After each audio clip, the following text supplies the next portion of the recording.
Welcome to my channel. I am Simran Sahani. तो class 10 students, आज मैं आपको बताऊंगी कैसे आप खुद से इंग्लिश लिटरेचर में आंसर्स फॉर्म कर सकते हो। जैसे कि आपका बोर्ड एग्जाम बिल्कुल आने ही वाला है एंड यू नो हमें एग्जाम्स में बहुत डिफरेंट क्वेश्चंस आते हैं, तो आप कैसे एग्जाम में आपको कोई भी क्वेश्चन आए उसका आंसर खुद से बना के लिख पाओ, वो मैं आज आपको बताने वाली हूँ। ठीक है गाइस, तो क्या वो स्टेप्स है जिनको आपको फॉलो करना है कि आप एक प्रो आंसर बनाने वाले बन जाओ। ठीक है, कि एग्जाम में जो भी क्वेश्चन है, देखो क्वेश्चन तो हर चैप्टर में से ही आएगा ना, जितने भी आपके चैप्टर्स हैं क्वेश्चन उन्हीं चैप्टर्स में से आएंगे, तो कुछ 3 से 4 स्टेप्स को फॉलो करके आप खुद से आंसर बना पाओगे। So let me tell you. तो पहली चीज क्या है गाइस, क्वेश्चन आंसर्स को आपको रटना नहीं है, उसमें आपका टाइम वेस्ट होगा। अगर आप ऐसे कर रहे हो कि आपने 20-25 क्वेश्चन आंसर हर एक चैप्टर के देख लिए एंड आप उन्हें लर्न कर रहे हो, नहीं, किसी भी क्वेश्चन आंसर को रटना मत, सिंपल बात है, समझ जाओ। क्वेश्चन आंसर को रीड जरूर करना है। जैसे आप एक सिंपल एग्जाम्पल दो, 10th के इंग्लिश टर्म 2 के बोर्ड एग्जाम के लिए चैप्टर है हमारा मैडम राइट्स द बस, वल्ली वाला। तो वल्ली के 20-25 क्वेश्चन, 15 क्वेश्चन जो तुम्हें इंपॉर्टेंट पता है, चाहे मेरी ही इंपॉर्टेंट क्वेश्चन सीरीज के अंदर से, आप क्वेश्चन को रीड जरूर करना, ठीक है, बट क्वेश्चन को रट्टे नहीं लगाने, क्वेश्चन को क्रैमिंग नहीं करनी है। रीड करने से क्या होगा, आप समझोगे अच्छा ये क्वेश्चन ऐसा है। जैसे क्वेश्चन आया, do you agree that Wali reacted like a mature girl, ठीक है, ये क्वेश्चन आया और पूरा आंसर हमने नीचे फॉर्म कर रखा है, तो वो मैच्योर गर्ल वाला जो आंसर है कि डू यू अग्री कि वली reacted like a mature girl, उसके रट्टे नहीं मारने हैं हमें, उस आंसर की जो वर्डिंग है उसे समझना है कि वो आंसर क्या कह रहा है। ठीक है, तो जब आपको समझ में आ गया कि अच्छा ये आंसर ये कह रहा है कि हाँ वली मैच्योर गर्ल की तरह बिहेव करती है, जो स्टेप्स उसने जो बिहेवियर शो करा था वो समझ लिया। एक और एग्जांपल देती हूँ आपको, जैसे कि हमारी कौन से चैप्टर से एग्जांपल ले, हम एग्जांपल लेते हैं मेकिंग ऑफ द साइंटिस्ट वाले चैप्टर से। वहाँ पे आपको अगर क्वेश्चन आ गया कि साइंटिस्ट, एक अच्छा साइंटिस्ट बनने के लिए क्या चीज़ें हैं जो हमारी पर्सनैलिटी में होनी चाहिए, वो 3 से 4 पॉइंट है, उन 3 से 4 पॉइंट का रट्टा नहीं लगाना है, उन्हें समझ लेना है और अपनी लैंग्वेज में लिखना है। कब लिख पाओगे, वो आता है आपका नेक्स्ट स्टेप। वो कब है, जब आप सब चीज़ों को थरली रीड कर रहे हो। ये नेक्स्ट स्टेप मैं आपको बता चुकी हूँ। पहला स्टेप क्या है, रट्टा नहीं मारना है। दूसरा क्या है, क्वेश्चन आंसर लो, उन्हें रीड करो, कॉपी रखो साथ में, थोड़ा थोड़ा खुद से फॉर्म करके देखते रहो। अभी भी एक और चीज बची है जो सबसे इंपॉर्टेंट है आपके आंसर फॉर्मेशन में, वो क्या है। अब देखो आपके जितने भी चैप्टर हैं गाइस, आपने अमेंडा पढ़ लिया, आपने ग्लिम्पसेस ऑफ इंडिया पढ़ लिया, आपने प्रपोजल पढ़ लिया, एक अपना रजिस्टर लेकर आओ एंड ट्राई करो आप ईच एंड एवरी चैप्टर की समरी जो है खुद से एक बार इंग्लिश में फॉर्म करनी शुरू कर दो। जितने भी चैप्टर्स हैं गाइस उनकी समरी फॉर्म करो। Take a notebook, paper open करो, ठीक है, बेकर फ्रॉम गोवा हेडिंग डालो। क्या हुआ था बेकर फ्रॉम गोवा चैप्टर में, हमें स्टार्टिंग में हमें उन्होंने बताया, हमारे ऑथर ने, कि बेकर जो थे बहुत फेमस थे गोवा में, वहाँ पे जो है ब्रेड बहुत ज़्यादा कंज्यूम करी जाती थी, आज भी बेकर्स गोवा में रहते हैं। ये सब बातों को इंग्लिश में लिखो। बेकर एक स्पेशल ड्रेस पहनते थे जिसका नाम कबाई था, बच्चे बहुत एक्साइटेड रहते थे वो स्वीट वाली बैंगल वाली ब्रेड खाने के लिए। जितनी भी समरी है, जैसे मैं आपको बता रही हूँ, वो समरी रिकॉल करके पेपर पे लिखो खुद से। जब आपने हर एक चैप्टर की समरी अगर खुद से पेपर पे लिख ली ना, मतलब आपने चैप्टर के पॉइंट्स मेंशन कर लिए, और वही आपको आंसर फॉर्मेशन में गाइस सबसे ज़्यादा हेल्प करने वाले हैं। ठीक है, तो आप क्वेश्चन आंसर रटने नहीं है, क्वेश्चन आंसर को रीड ज़रूर कर लेना है, और क्या करना है, हर चैप्टर की समरी लिख लो। अभी आपका एग्जाम आने वाला है, उससे पहले ही कह रही हूँ, आप कॉन्फिडेंट हो जाओगे कि हाँ मैंने हर चैप्टर का सब लिख रखा है। प्रपोजल चैप्टर है, इतना बड़ा चैप्टर है, 30 मिनट्स की वीडियो मैंने पूरा चैप्टर एक्सप्लेन करा है। क्या करना है आपको प्रपोजल चैप्टर के लिए, पर देख ली वीडियो, उसके बाद एक ओपन अ पेज, ऊपर चैप्टर का नाम डालना प्रपोजल, ऑथर नेम लिखना और फिर लिख देना क्या हुआ था। लोमोव का था, उसका एज लिखना, नटालिया की एज लिखना, चुबुकोव लिखना कौन थे, फिर लिखना लोमोव उनके घर गया था। जो भी समरी में पॉइंट, जो भी आपने अभी वीडियो देखी है, चैप्टर पढ़ा है, जो भी आपको याद आ रहा होगा उसको समरी में खुद की लैंग्वेज में बस हर चैप्टर की समरी लिख लो। बहुत हेल्प मिलेगी इससे क्वेश्चन आंसर फॉर्मेशन में। ठीक है, जब आप समरी लिखोगे तो उससे क्या होगा, आपको हर चैप्टर की नॉलेज है और वो नॉलेज को आपने एक बार इंग्लिश में खुद से लिख के भी देख रखा है। ठीक है, डरना मत लिखने में, थोड़ी बहुत मिस्टेक भी होगी, आपको ऐसे सोचोगे आपकी इस लाइन को कैसे बनाऊँ, ट्राई करना हर एक की समरी लिखने में। फिर उस समरी को चाहे अपनी किसी बुक से चेक भी कर लेना, मैंने भी बहुत सारा स्टडी मटेरियल अपलोड करा, उससे चेक भी कर सकते हो। अब आता है नेक्स्ट स्टेप कि आंसर आपके जब एग्जाम में अलग अलग क्वेश्चन आएंगे तो उनको आप कैसे सॉल्व कर पाओगे। आपको पता है समरी चैप्टर की आपने लिख के भी देख रखी है। जब आपके सामने क्वेश्चन पेपर होगा या जो भी क्वेश्चन आप सॉल्व कर रहे हो, अभी घर पे कोई सैम्पल पेपर सॉल्व कर रहे हो, क्वेश्चन को 2-3 बार अच्छे से रीड करना है, तभी आप उसका आंसर जो है फॉर्म कर पाओगे। समझ गए? क्वेश्चन को ऐसा नहीं कि एक बार ही देखा और सॉल्व करना शुरू कर दिया, नहीं, क्वेश्चंस को 2-3 बार अच्छे से आपको रीड करना है। रीड करने से आपको समझ में आएगा क्वेश्चन हमारे से क्या पूछ रहे हैं। जैसे ले लो हमारे chapter the sermon at Banaras का, ओके, उसमें कितना इंपॉर्टेंट हमारा क्वेश्चन है, कौन सा, कि क्यों जो है हमारे गौतम बुद्ध जी ने कीसा गौतमी जी को मस्टर्ड सीड्स लाने के लिए कहा और उसका रेलिवेंस क्या था। ठीक है, अब आपको जब क्वेश्चन पढ़ोगे ना तो यही क्वेश्चन थोड़ी डिफरेंट लैंग्वेज में भी आ सकता है, तो उस क्वेश्चन को समझना है और आंसर क्या लिखेंगे, पूरी वही बात मेंशन करनी पड़ेगी। क्यों कहा था उन्होंने मस्टर्ड सीड्स लाने को? क्योंकि मस्टर्ड सीड ईजिली जो है वहाँ घर में सभी के मिल जाते हैं और उन्हें कोई मना नहीं करता मस्टर्ड के सीड्स देने को। प्लस उन्होंने कंडीशन उसमें क्या दी कि मस्टर्ड सीड उस घर से लेकर आनी है जहाँ पे किसी के भी बिलवेड की, किसी के किसी प्रिय की मृत्यु नहीं हुई हो, डेथ नहीं हुई हो। तो फिर जब वो वहाँ जाती है तो कोई भी ऐसा घर उन्हें नहीं मिलता और उन्हें समझ में आ जाता है, बुद्धा जी जो लेसन उन्हें देना चाहते हैं उन्हें समझ में आ जाता है कि death is universal.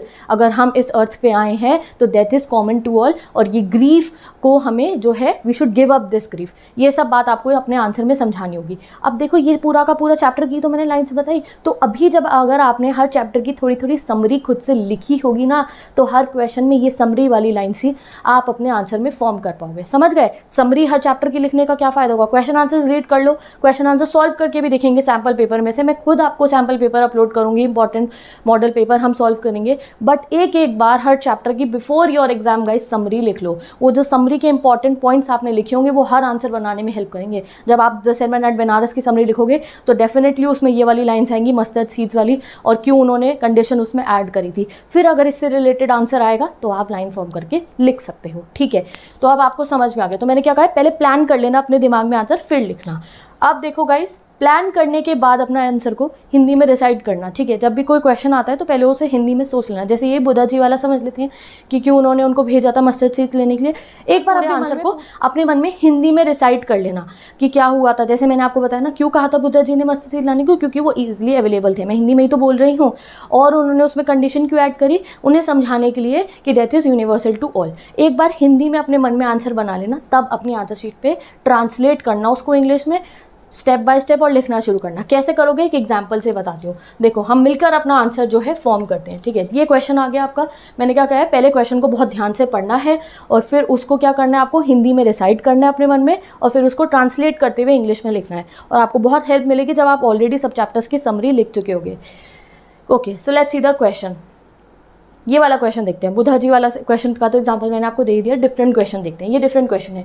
Which two issues about himself convinced Lomov of his decision to get married. क्या वो 2 इशू थे जिसकी वजह से, क्वेश्चन को भी हिंदी में डिकोड करना, क्या वो 2 इशूज़ थे जिसकी वजह से लोमोव ने कहा कि अब तो मुझे शादी कर लेनी। तो क्या थे 2 इशूज़, पहले मुझे कमेंट्स में भी बता दो। हाँ, तो भाई 2 इशूज़ क्या थे। पहला इशू एक ये था कि लोमोव ने ये सोचा कि अब वो 35 ईयर्स का हो रहा था and it was a critical age और इस समय पे उसको सेटल हो जाना चाहिए। ठीक है। दूसरा इशू क्या था कि वो हेल्थ भी उसकी इतनी अच्छी नहीं रहती थी। उसने अपनी इतनी सारी प्रॉब्लम्स बताई थी कि मुझे हार्ट पैल्पिटेशंस होती हैं एंड ऑल दैट। वो उसके 2 इशूज़ थे। और फिर वो क्या सोचता है कि नटालिया जो है एक अच्छी लड़की है और एक गुड हाउसवाइफ बन सकती है, तो मैं इससे शादी कर लेता हूँ। ये 2 इशूज़ थे जिसकी वजह से उसने खुद को जो है अग्री करवाया कि चलो मैं शादी कर लेता हूँ। तो ऐसा क्वेश्चन आया एग्जाम में, तो पहले दिमाग में जैसे हिंदी में हमने सोचा ना, क्या 2 इशू थे। पहला इशू ये था कि उसने सोचा मैं 35 ईयर का हो गया हूँ तो अब क्रिटिकल एज है, मुझे शादी कर लेनी चाहिए। दूसरा इशू क्या था, मन में ऐसे 2 मिनट में सोच लेना। दूसरा इशू कौन सा था हमारा, कि उसने सोचा कि मेरी हेल्थ भी इतनी अच्छी नहीं रहती है तो आई शुड गेट मैरिड। अब इसको फॉर्म कैसे करोगे, क्वेश्चन पढ़ा, Which 2 issues about himself convinced Lomov of his decision to get married? Lomov ने अग्री करा मैरिज करने के लिए। हम इंग्लिश में बना के लिखेंगे, Lomov wanted to get married to Natalia because। ठीक है, लोमोव ने अग्री करा शादी करने के लिए क्योंकि। क्योंकि क्या हो गया, बिकॉज ना, हिंदी में बोलना अपने मन में और उसे इंग्लिश में ट्रांसलेट करते रहना। लोमोव ने अग्री करा शादी करने के लिए क्योंकि, Lomov wanted to get married to Natalia because। हो गया इसका इंग्लिश में, क्यों करा था, ही वॉज ऑलरेडी 35 ईयर्स ओल्ड। अब हमने बस इसमें ऑलरेडी ऐड कर दिया। हिंदी में हमने क्या कहा था, क्योंकि वो 35 ईयर्स का हो चुका था। हमने क्या कहा, हो चुका था, तो हो चुका मतलब ऑलरेडी हो गया ना। Because he was already 35 years old and it was a critical age for a man to settle in to marriage. और उसे इस समय पे मैरिज कर लेनी चाहिए, 35 साल का हो गया था वो। तो हिंदी में बनाना और उसे थोड़ा थोड़ा इंग्लिश में ट्रांसलेट कर। हो सकता है आप इसी वाले सेंटेंस को थोड़ा डिफरेंट वे में ट्रांसलेट करो। इंग्लिश लिटरेचर का कोई एक आंसर नहीं होता, आप कैसे भी अपना आंसर फॉर्म कर सकते हो, बस थोड़ा आप अपना एरर्स को ध्यान रखना, ग्रामेटिकल एरर्स को। तो ये हो गया हमारा आंसर, हमने पहली लाइन बना दी। लोमोव ने सोचा कि मैं शादी कर लेता हूँ क्योंकि वो ऑलरेडी 35 ईयर्स का हो गया था। हिंदी में सोचा, इंग्लिश में लिखना शुरू करा। नेक्स्ट रीज़न क्या था वो मेंशन करेंगे। दूसरी बात बोली ना मैंने आपको, क्या था, पहली बात ये हुई, दूसरी बात ये, तो दूसरी बात को इंग्लिश में कैसे लिखेंगे, सेकेंडली। तो हमने लिख दिया secondly he wants to be settled and he suffers from anxiety and palpitations. हमने उसकी दोनों जो उसको प्रॉब्लम्स थी वो बता दी। डिटेल वाला आंसर आएगा, अगर लॉन्ग आंसर आला तो सारी बता देना। सेकेंडली क्या था कि वो उसे एंजाइटी होती थी और हार्ट पाल्पिटेशंस होती थी, तो उसने सोचा कि अगर मेरी शादी हो जाएगी तो मेरी वाइफ मेरी जो है टेक केयर भी करेगी, तो इसलिए उसने शादी कर ली। तो इसलिए वो शादी करने के लिए डिसाइड कर लेता है। तो अब इसको कैसे लिखेंगे, तो इसीलिए वो शादी करने के लिए डिसाइड कर लेता है। So he decided to marry Natalia because she will be a suitable wife for him who will take care of him. यही तो मैंने कहा कि उसने सोचा कि मैं शादी कर लेता हूँ कि मेरी वाइफ फिर जो है मेरा ध्यान रखेगी और नटालिया एक सूटेबल लड़की है। ये सब हिंदी में सोचा, कैसे बना देंगे। So he decided to marry Natalia because she will be a suitable wife for him who will take care of him. जो उसका ध्यान रखेगी, जो उसका ध्यान रखेगी को इंग्लिश में करना who will take care of him. समझ गए आप। तो हिंदी में आंसर सोचना एंड उसको इंग्लिश में स्टेप बाय स्टेप ट्रांसलेट करने की कोशिश करना। 2-3 क्वेश्चंस को ऐसे प्रैक्टिस करो। मैंने कमेंट सेक्शन में भी 2-3 क्वेश्चन अपलोड करे हैं, ट्राई करो उनको सॉल्व करके मुझे आंसर बना के लिखो। रिसेंटली भी हम टेस्ट कंडक्ट कर रहे थे जिसमें आपने मुझे कमेंट सेक्शन में आंसर जो है सेंड करे थे और मैंने देखा सब बच्चों ने अपनी तरफ से ट्राई करा था आंसर फॉर्म करने के लिए। अब जो देखो गाइज, मैंने आपको ये समझाया, क्या स्टेप्स थे एक बार रिवाइज कर लेते। पहला स्टेप था क्रैमिंग नहीं करनी है, रट्टे नहीं मारने, क्वेश्चन आंसर्स को ध्यान से रीड करना है। जितने क्वेश्चन रीड कर रहे हो, समझ रहे हो, बहुत अच्छा है। आपको नई नई लाइंस पता चल रही है, आपको पता चल रहा है वोकैबुलरी कैसी बनेगी। ओके, अगर इंपॉर्टेंट क्वेश्चन चेक करने हैं, मैंने प्लेलिस्ट अटैच कर दिया क्लास 10 इंग्लिश टर्म 2 की। अमांडा और जितने भी चैप्टर्स हैं गाइस, दोनों बुक्स के सबके इंपॉर्टेंट क्वेश्चन अब मैं अपलोड कर चुकी हूँ। 15 से 10 क्वेश्चन है, 20 मिनट की वीडियो है, इंपॉर्टेंट है, उनको जाके प्रैक्टिस कर लेना अगर आपको टाइम मिलता है तो। नेक्स्ट चीज़ मैंने आपको क्या बताई है, ये सबसे इंपॉर्टेंट स्टेप है, एक रजिस्टर ले लो, हर चैप्टर की समरी खुद से लिखनी शुरू कर दो। वीडियो जब देख लोगे, एनसीईआरटी से रीड करा जो भी है, चैप्टर समझ में आ गया, अपनी लैंग्वेज में समरी लिखो and then try to form the answer by reading the question very carefully. After that, reciting it in Hindi and then translating it in English. तो try these steps. I hope this step will help you to form good answers in your exam. तो अब मैं मिलती हूँ guys आपसे next video में. With this, bye bye, take care.